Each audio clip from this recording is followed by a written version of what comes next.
Video में हम ये देखेंगे कि हम किसी भी टेक्स्ट को कैसे ट्रांसलेट कर सकते हैं एमएस वर्ड में।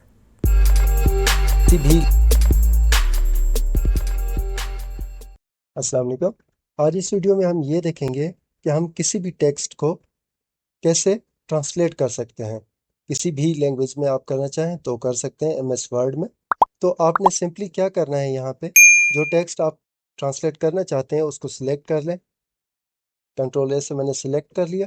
अब आपने जाना है रिव्यू वाले ऑप्शन में। रिव्यू में आप जाके आपने यहाँ पे आना है ट्रांसलेट पे।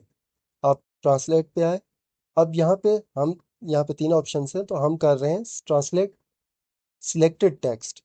अब सिलेक्टेड टेक्स्ट को हमने करना है तो हम सीधा आ जाएंगे यहाँ पे। अब ये हमारे पास यहाँ पे शो हो गई है। ठीक है, तो अब अभी उर्दू में दिखा रहा है। अगर आप कोई और लैंग्वेज चूज करना चाहते हैं आप वो भी कर सकते हैं। जैसे हमने उर्दू किया है तो ये देखें हमारे पास नीचे उर्दू में टेक्स्ट इसका आ चुका है। तो अब इसको हम क्या करेंगे, इसके भी दो ऑप्शन है। हम इसको इंसर्ट कैसे कर सकते हैं या इस इधर कैसे ला सकते हैं। जैसे तो हमारे पास एक ऑप्शन है कॉपी, दूसरा है इंसर्ट।